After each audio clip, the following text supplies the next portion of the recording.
Hey there, John Morris here, johnmorrisonline.com. Welcome back to another episode of the John Morris Show. So I'm talking about like the best wall with the best words. It's going to be huge. Anyway, so I just finished recording episode 3 of my Get Paid to Code series for Patreon, which, by the way, if you're interested, I'll be releasing on June 3rd exclusively for Patreon supporters. And in that episode, I show you how to find the best clients and jobs on Upwork, then exactly what to say in your bid to get hired for those jobs. And as I was recording it, I couldn't help but feel a little bit like old Don Juan Trumpy there, because as a freelancer, I believe that you should have immigration standards, meaning you shouldn't just work with any old client. You should erect a big, beautiful wall around your client list and only let the best of the best in. And specifically on Upwork, you need to know how to sift through all of the riff-raff jobs, all the lowballers, the drama kings, the noobs, and find the most seasoned clients who have a demonstrated history of hiring a lot, paying well, and being easy to work with.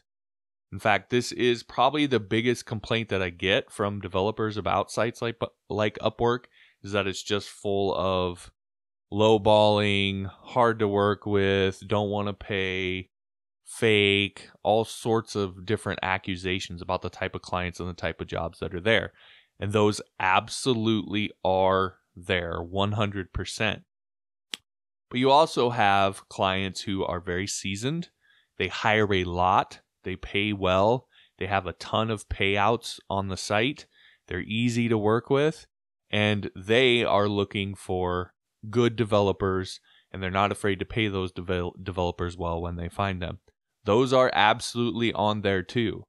You need to know how to find those and separate them from all of the riffraff. And the nice thing about Upwork and a lot of the freelance sites is you can do it. So take WordPress, for example.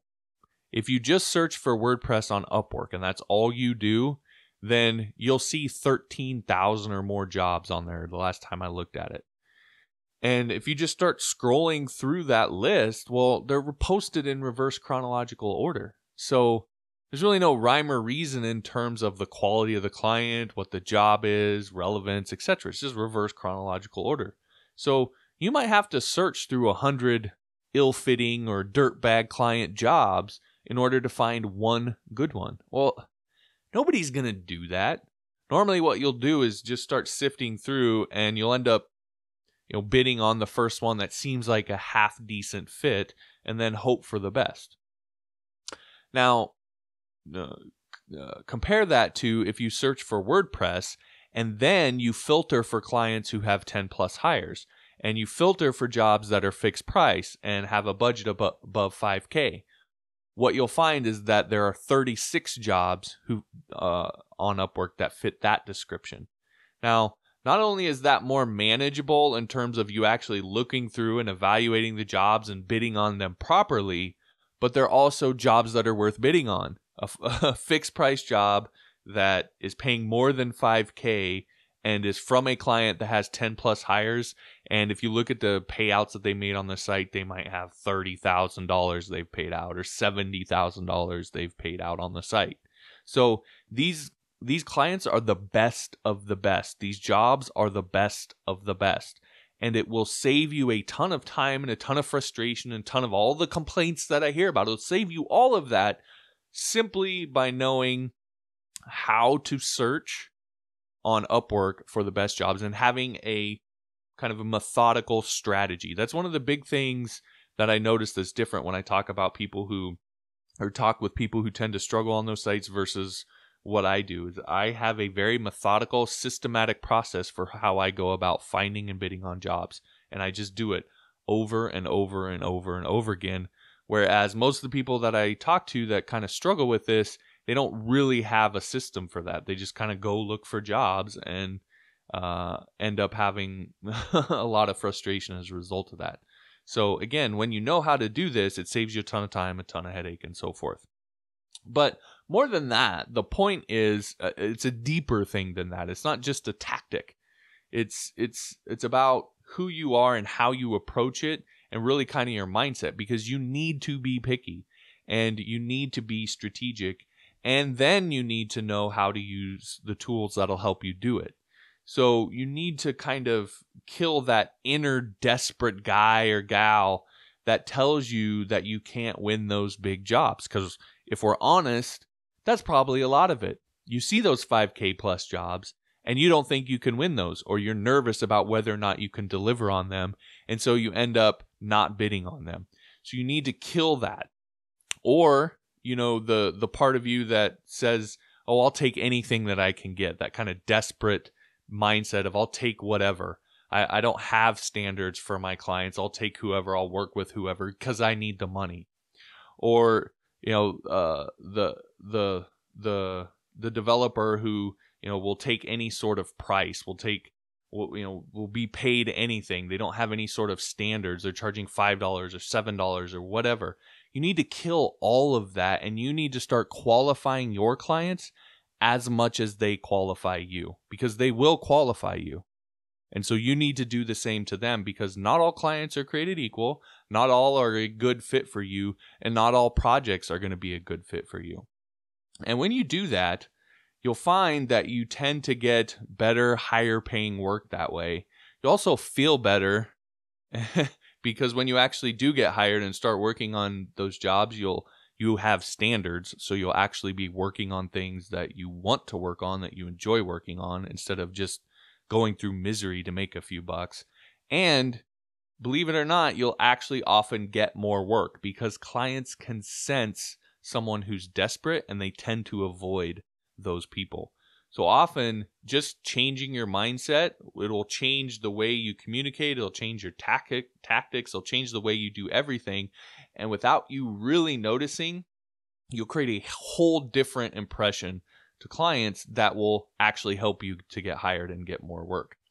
So again, you want to have those sort of standards. So you might be open borders in your politics, but you definitely want to be very severely closed borders when it comes to your client work. Now, of course, that's just one example. What about finding clients who you have the best chance of establishing a long-term relationship with?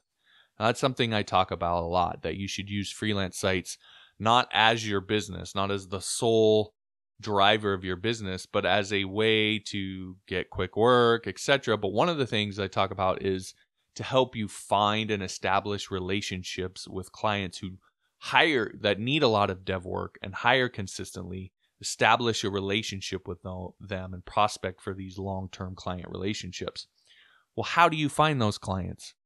Right? The 10 plus hires is one, but that's just one of the ways that you can find someone. You can sift out and look for clients that have a good chance of there being that kind of relationship. Or, what do you say in terms of your bid in order to get them to hire you? Or how do you analyze their job description and develop the best response? With all of this stuff, there's a lot of nuance to getting it right. But when you do get it right, you can basically write your own check on Upwork or any of these freelance sites, because you know exactly what to do, exactly how to get work, exactly what to say, exactly what to put on your profile, in your portfolio, etc., etc., etc. So when you get the nuance right, you can basically get whatever work you want whenever you want it at will.